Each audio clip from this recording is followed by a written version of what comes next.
I was working DoorDash this night. It was my full-time gig, so I usually tried to get at least 8 or 9 hours in every day. In all honesty, I wasn't very good at keeping a schedule for myself. Every day I'd push off starting until later and later into the night, sometimes not even starting until 9 or 10 p.m. This was one of those nights. I was 3 hours in, and it was about 1 a.m. when this order came through. It was a pickup grocery order from a nearby gas station convenience store. I drove up to the empty gas station and went in. It was quiet and nobody was there except for the cashier. When I got back in the car, I checked to make sure it was the right thing. Just one large, cheap bottle of wine. Interesting order for sure, but also more inconvenient for me as well. I always preferred just driving up and dropping everything off on the porch without interacting with anyone. But with alcohol, I had to check their ID, so I would have to wait for them to answer. Anyway, I started driving. It was just over 15 minutes away in the woods. Most of the town was forested, so this was nothing out of the ordinary. However, pulling down their driveway, it was very rugged and harsh. It didn't seem well cared for at all. Then I reached the house. It stood alone, just a single, very old home. It didn't seem like any lights were on, so I could only see the front of the house from what my headlights were shining on it.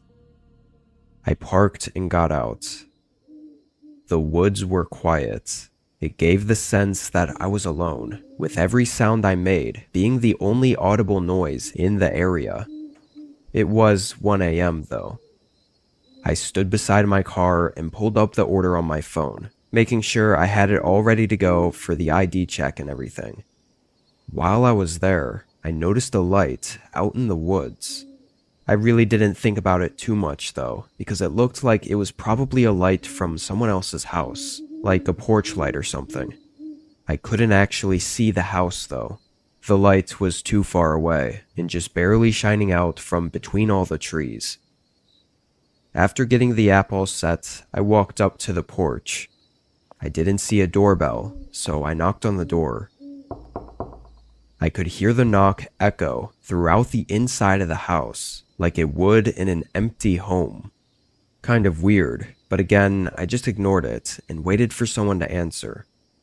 Really, the only thing I felt was off up until this point was that no lights were on in the house or on the porch. Still, the only light allowing me to see were my headlights shining onto the front of the house. It being an older home in the woods was fairly common around here, so I know it sounds strange, but to me it wasn't anything off-putting. After a good minute of waiting, I finally heard something from behind the door, and just a moment later, it opened. Immediately, when the door opened, I noticed just how dark it was inside. I figured there would be some dim lighting in the back of the place, or that maybe they would turn on the lights as they came up to answer the door. But no, it was basically pitch black in there. I could barely even see the man that was standing in the doorway. He was on the taller side and kind of thin, and the shadows covered most of his face. I said I just needed to check his ID really quick for the alcohol. He nodded, and I think slightly smiled, but I couldn't see very well.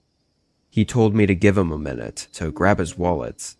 His voice was slow and gravelly.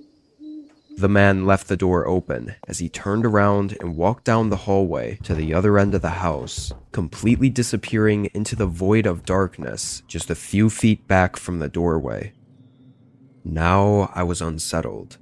I mean, I already kind of was, but now seeing the guy was just living in a pitch black house, it was really strange. I think as the uneasiness started building in me, I began nervously looking around more. I looked back at my car, ominously sitting in the gravel driveway with its headlights on, and nothing but the dark woods behind it. Then my eyes drifted to the forest next to it. I noticed that light again, the one I saw out in the woods, but it was closer. I stared at it, and after a few seconds, I could tell it was moving. Not like it was shining all around, but it was just slightly swaying or shaking, like someone was standing still, holding up a flashlight and pointing it toward me. I felt a chill go through my body. The light had to be only 50 feet out in the trees. It was still completely quiet outside though. I couldn't hear anyone or anything. But as I stared at it, I suddenly heard something from inside the house. I shifted my eyes back through the doorway, looking through the darkness of the front hall.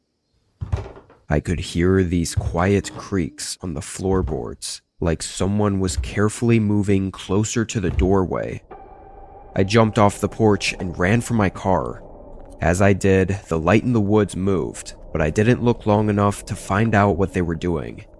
I got in and drove away, still catching my breath. I tried to recollect myself, getting back to the road and parking back at the same gas station.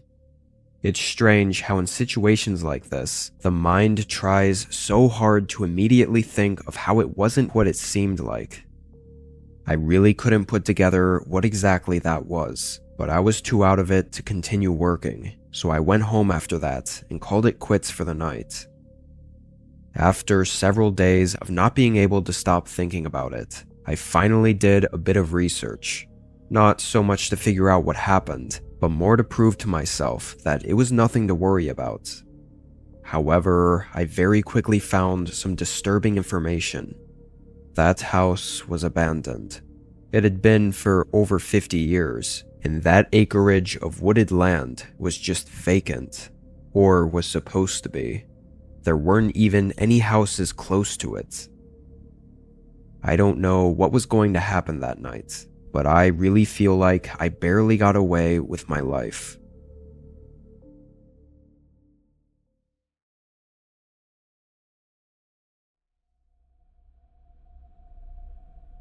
In 2019, I drove down to my older brother's cabin to watch his dog while he was away. He was just going on a 3-day work trip and didn't want to leave his dog, Cooper, with someone they weren't familiar with. I call my brother's place a cabin, but really it was a normal, fairly sized home. I only called it a cabin because it was nestled away in the middle of the woods. The first day I spent hanging out and catching up with my brother before he left around 3 that afternoon. There wasn't all that much to do at his cabin, aside from relaxing and maybe listening to music by the fireplace. After eating dinner, I figured it'd be nice to sit outside and watch the sunset by a campfire, so I brought Cooper out with me, and we chilled in the yard by the campfire as the sun slowly fell behind the trees. It was really nice, at least for the first hour. I found out pretty quick, though, that it was not quite as calming once the sun was down. It was actually extremely creepy. Everything around the cabin got completely dark, and the quietness of the woods was just eerie. Not even 10 minutes after the sun was gone, I put out the campfire and went back inside. Maybe it just wasn't for me, but I honestly hated the creepy feeling of being out there at night. I sat on the couch with Cooper, and ironically, turned on a horror movie. The long drive to the cabin had me pretty tired though, and during the whole film I was in and out of sleep. However, at one point I woke up and Cooper wasn't beside me anymore. I sat up and looked around, seeing him sitting by the front door. I called his name, but as I did, I realized how weird it was. Cooper didn't look like he happened to just be chilling there. He was sitting upright, head forward, facing and staring at the front door. "Cooper? You okay, Coop?" He looked back at me, but only for a second. Then he looked back at the door. I got up and walked over to him, patting him on the side and looking out the peephole of the front door. I didn't see anything. I cracked it open and stuck my head out. It was still too dark to see clearly, but there didn't seem to be anything out there. No sounds of any animals walking around either. I closed the door and went back to Cooper, figuring a deer or something must have passed by a few minutes ago.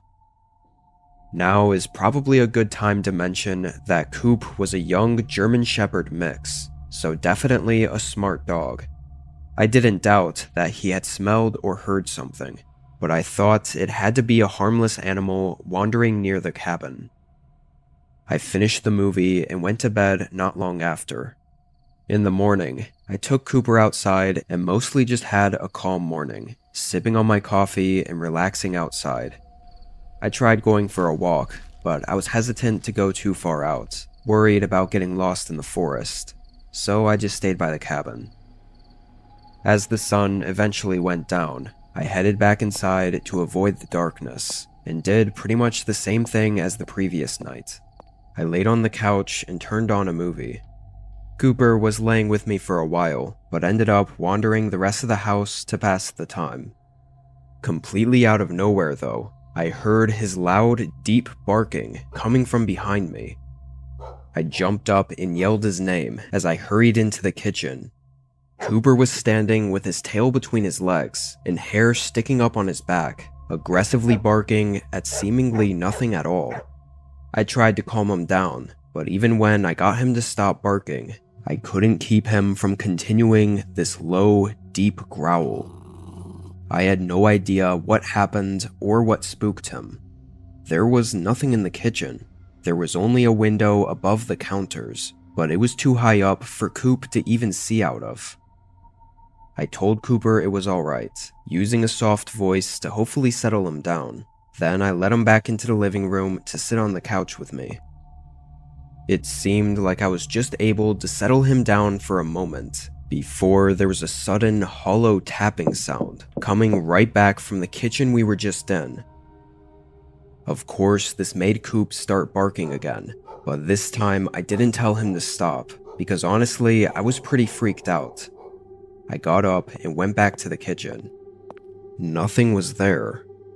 The tapping I heard sounded like the hollow thump of tapping on the outside of a window, so naturally I went up to the kitchen window and looked out. There really wasn't anything to see. I didn't know what to think at this point. Was it a raccoon or something trying to find a way in? Or was it me just not being used to the sounds of being in a cabin in a forest? What worried me most was that Cooper also seemed on edge. Like if it were just normal sounds, then why was he freaking out so much? It was getting pretty late though, and I thought maybe moving to the bedroom would help us cool off. There was a small TV in there as well, so I continued the movie and watched in bed. Coop sat next to me, ears up and attentive the entire rest of the night. It was about 11 p.m. when I turned off all the lights in the cabin and started getting ready for bed. I let Cooper sleep in the room with me, so I closed the door and filled up his water bowl, then got in the shower to wash off before bed. Even though there were a few strange instances, I was still enjoying my time at the cabin and was looking forward to getting in bed and waking up to enjoy my last day there. But as I was rinsing off, there were a sudden few thumps against the wall, followed by Cooper barking again. I quickly turned off the water and threw on my clothes, rushing out into the room. Cooper wasn't there, and the bedroom door was now open. Coop was smart, but opening doors seemed like a stretch. I could hear his barks moving further through the cabin. I ran into the hallway and down to the other end, immediately seeing the front door was open. I didn't even have time to think because I saw Cooper barking and running away from the cabin into the woods. Within seconds, he was gone. I could only hear the faint sounds of his barking, getting further and further away. I grabbed a flashlight from the front closet, then sprinted after him. It felt like as soon as I was in the middle of the forest, surrounded by nothing but trees, I suddenly couldn't hear Coop barking anymore. Once I realized that, I stood still and kind of froze up. The forest was almost completely silent, just a quiet breeze rustling the branches above me. "Cooper? Coop! Cooper!" I called out for Cooper several times, yelling his name and hoping he'd leave whoever the hell he was chasing and just come back to me. I must have been out there for an entire 5 horrifying minutes before I heard leaves rustling ahead of me. A moment later, Coop came running toward me, his tail tucked and this look of fear all over his face, and I could hear quiet whimpers as he stared back at the darkness he just came from. I made sure he followed as I ran back toward the cabin and got us back inside. I called 911, then my brother as I waited for help to get there. Afterward, we stayed in a hotel for the night until my brother got back the following day. Unfortunately, there wasn't much follow-up. Someone was definitely stalking the cabin, likely for the multiple days I was there at least, and had somehow broken in, only to be chased out by Coop once they entered the bedroom. What's happened out there in the dark forest while Cooper was alone, I honestly don't know, but poor Coop was apparently terrified for weeks after that. Thankfully, he seemed to recover though. That was definitely the most horrifying and intense experience of my life, and if not for Cooper chasing them away, I don't know if I'd be here right now. Being over 6 years since then, Coop has gotten older, pushing 10 years old now. I still love getting to see him every time I visit my brother, and even though he's not my dog, I still love him and appreciate what he did for me that night at the cabin, and for keeping my brother safe from whoever is still out there.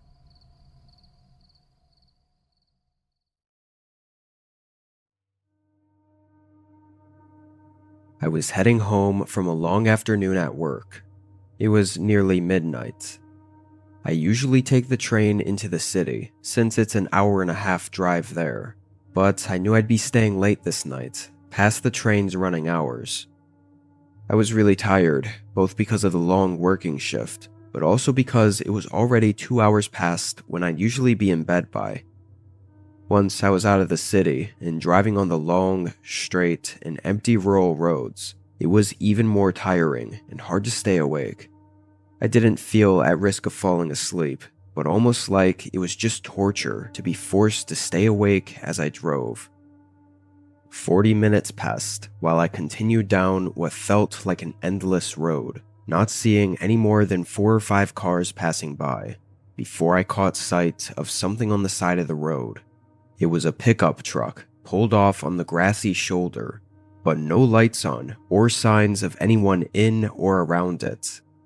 Kind of weird for being out in the middle of nowhere, but probably just had some car troubles, or ran out of gas and had to get an Uber home. I didn't think all that much on it, until not 2 minutes later, I passed another. It was a car, but almost identical, parked on the grass near the trees off the side of the road, and no signs of anyone. Had to be just a coincidence, but I'd taken this route plenty of times before and never seen anything like it. It kept me a little more awake, looking off the road for any more interesting things going on. I'd say another couple minutes passed. I was looking out at the road when suddenly something appeared in my headlights, right on the pavement ahead of me. There wasn't even time to see what it was or swerve out of the way. I immediately hit it with my right tire. I was kind of stunned for a moment from how out of nowhere it came from. I kept driving, listening for any issues with my car, but hoping I just ran over it smoothly. However, just a minute later, I could tell something was wrong. I didn't even have to wait for the tire pressure symbol to light up to know it was going flat. I pulled off to the side of the road, and pretty much right away realized how even more coincidental this was, comparing it to the previous 2 cars I'd seen. The only difference was that I was still here in my car, and they weren't. I put it in park and took a deep breath before getting out to look at the damage. I was so tired, I didn't even have enough energy to be mad, but just felt so disappointed and frustrated at this for happening on a night like tonight. I walked around to the side of my car and looked at the tire. There were clear scrapes on the paint around the wheel, and the tire was about halfway to being fully flattened. Definitely needed a tow truck and a ride home. Before getting back in my car, I couldn't help but look around at where I was, out on the side of a long empty road in between towns, with just trees in all directions. It felt kinda creepy being out there alone and stranded. It was just as those feelings started to creep up on me that I saw something else. Far down the road, someone was walking toward me. I couldn't see much of them, obviously because it was dark, but more so because they were on the side of the road, like walking on the edge of the tree line. It kind of seemed like they were trying to stay off the road, to not be seen. My first thought was that it might have been one of the people from the other cars I'd passed, but as they got closer, this uneasy feeling grew in me. I got back in the car and started calling for a tow truck. After a minute or so, the man walking was getting close, just about to pass by, before they left the tree line and started making their way through the grass and up to the road. They came right up to the side of my car. I watched them as they came up to the window. They didn't say anything, but they were noticeably jittery and, I don't know, unstable, I guess. It was very hard to read them or what they were doing. After a few seconds, though, his eyes locked on me. His gaze was incredibly disturbing and instantly had me feeling the need to get out of there. I put my car in drive and drove away. I knew I risked damaging my wheel, but my gut told me that something was really off about that guy. I made it just 20 seconds down the road before passing another car. This one was different though. Its door was partially open and the inside lights were on. It looked like it must have been where the guy came walking from. I kept going. At the nearest town, I pulled over and got help with my car. I thought it was honestly just a really strange experience and would never really know what that guy wanted or what even happened. After everything was fixed, I'd mostly forgotten about it. That was until 4 days later. I heard about a disturbing story of two people going missing along the road that I often took to and from work. I immediately thought about the two abandoned cars I'd seen that one night and quickly looked more into it. My body went numb when I saw it was on the same exact night, and those two cars were from the two missing people. Both cars had damage to their tires from hitting something in the road, likely put there by someone to purposely get them stranded. I called police to give them information, but as of today, neither of the missing people have been found yet. As far as I know, there hasn't even been a single clue or lead as to who was behind it, or what they did to them. It still haunts me to think about how close I was to being the third missing person.